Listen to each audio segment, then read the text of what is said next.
സംശയം എവിടെ തുടങ്ങുന്നുവോ അവിടെ ബന്ധങ്ങൾ അവസാനിക്കും. പക്ഷേ ഹസ്തിനാപുരത്തിൽ ഒരു ബന്ധം സംശയത്തെ തോൽപ്പിച്ചു.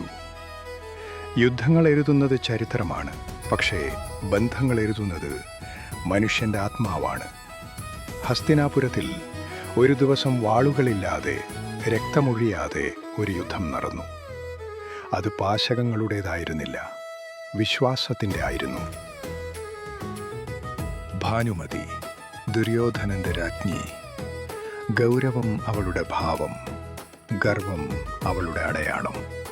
കർണൻ രാജപദവി ലഭിച്ചവനല്ല, എന്നാൽ രാജസദസ്സിൻ്റെ മഹാശക്തിയായി നിലകൊണ്ടവൻ.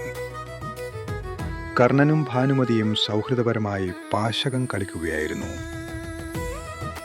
കണ്ണുകളിൽ മത്സരമുണ്ടായിരുന്നില്ല, അകത്തളങ്ങളിൽ ശാന്തത മാത്രം.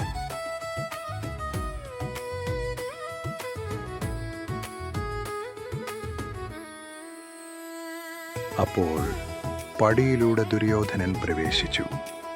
ഒരു നിമിഷം ഭാനുമതി എഴുന്നേറ്റു. രാജ്ഞിക്ക് യോജിച്ച വിനയത്തോടെ അവൾ മടങ്ങാൻ ശ്രമിച്ചു. ആ അപ്രതീക്ഷിത നിമിഷത്തിൽ കർണൻ്റെ കൈ അറിയാതെ അവളുടെ സാരിയുടെ അറ്റത്ത് തട്ടി. ഒരു ശബ്ദം, മുത്തുമാല പൊട്ടി.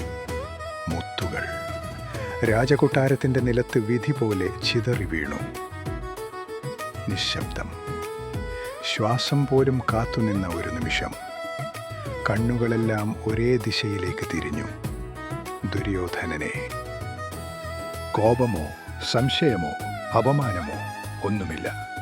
ദുര്യോധനൻ ശാന്തമായി പറഞ്ഞു, മുത്തുകൾ ഞാനെടുത്താൽ മതിയോ? അത്രമാത്രം. ആ വാക്കുകളിൽ കോപമില്ലായിരുന്നു, ചോദ്യം പോലുമില്ലായിരുന്നു. അത് വിശ്വാസമായിരുന്നു. കർണൻ തലകുനിച്ചു. ഭയത്തോടെയല്ല, മാനം കൊണ്ടാണ്. അന്നത്തെ കളി പാശകങ്ങളുടേതായിരുന്നില്ല, അത് വിശ്വാസത്തിൻ്റെ കളിയായിരുന്നു.